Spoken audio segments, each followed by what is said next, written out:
Welcome to yo-yo TV. ప్రస్తుతం ధర్నా చౌక్లో అయితే ఉన్నాం. ఈరోజు ధర్నా చౌక్లో అన్ని కార్మిక సంఘాలకు సంబంధించిన కార్మికులు అందరూ కూడా ఈరోజు ధర్నాకైతే వచ్చిన పరిస్థితి కనిపిస్తూ ఉంది.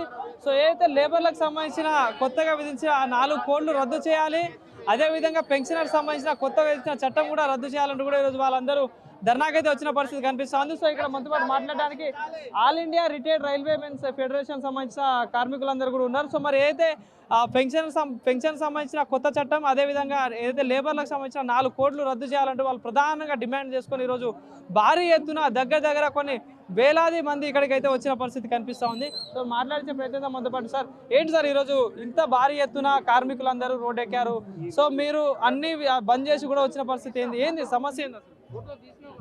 నా పేరు doctor Sagaram Sridhar, national president all India retired railway men federation, vice president national coordination committee of pensioners association.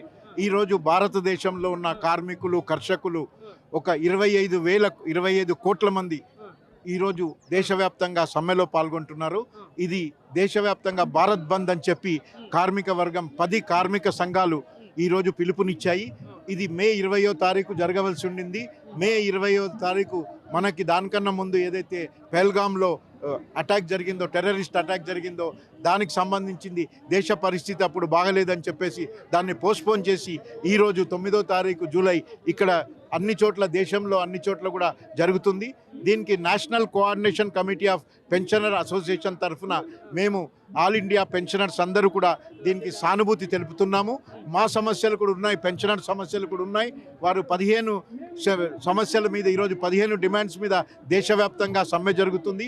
ఆ 15 డిమాండ్స్లో మనకి ఓల్డ్ పెన్షన్ స్కీమ్ రెస్టోర్ చేయాలని, new pension scheme, unified pension స్కీమ్ని రద్దు చేయాలని చెప్పి, మాకు గ్యారంటీడ్ పెన్షన్, పాత పెన్షన్ విధానాన్ని ఉండాలని చెప్పి మా డిమాండ్ ఒకటి ఉంది. అట్లాగే మాకు 8వ పే కమిషన్ ఇప్పుడు అనౌన్స్ చేశారు జనవరి 12వ తారీఖు.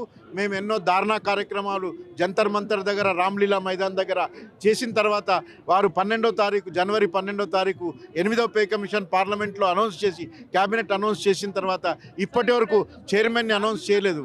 కార్మికులకు సంబంధించి 8 గంటల పనితనాన్ని ఎప్పటి నుండో మీరు కొట్లాడి తెచ్చుకున్నారు. దాన్ని ఇప్పుడు 10 గంటలు, అదేవిధంగా 12 గంటలు అని మాట్లాడుతూ ఉన్నారు. ఎట్లా లేబర్ కోడ్ అని 4 లేబర్ కోడ్స్ ద్వారా అది ఇంకా పార్లమెంట్లో అప్రూవ్ కాలేదు. లేబర్ కోడ్ నోటిఫికేషన్ ఇష్యూ కాలేదు.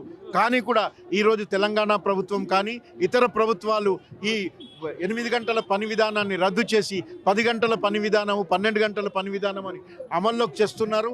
ఆల్రెడీ కోడ్ అమలు కాకముందే దీన్ని ప్రభుత్వము, రాష్ట్ర ప్రభుత్వాలు, కేంద్ర ప్రభుత్వ సంస్థల్లో దీన్ని అమల్లోకి తీసుకొచ్చారు. ఇంకా ఎన్నో కార్మికులు సాధించుకున్న హక్కుల్ని, గత 60 సంవత్సరాలుగా సాధించుకున్న హక్కుల్ని ఈరోజు లేబర్ కోడ్ మూలంగా దీన్ని రద్దు చేయాలా, మన హక్కుల్ని హరించడానికి ప్రయత్నిస్తుంది. దీన్ని మేము సహించము. మా పెన్షనర్ హక్కుల్ని కూడా మేము కాపాడుకుంటాము.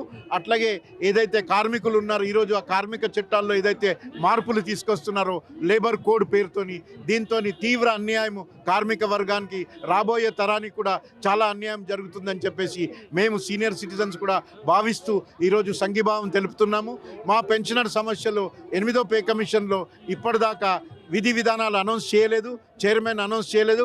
6 నెలలు అయినా కానీ నామమాత్రంగా 12వ తారీఖు జనవరి పే కమిషన్ అనౌన్స్ చేసి 6 నెలల నుంచి జాప్యం జరుగుతుంది. ఇది వెంటనే టర్మ్స్ ఆఫ్ రెఫరెన్స్ డిక్లేర్ చేయాలని చెప్పి, చైర్మన్ని నామినేట్ చేయాలని చెప్పి మీ ద్వారా తెలియజేస్తున్నాము.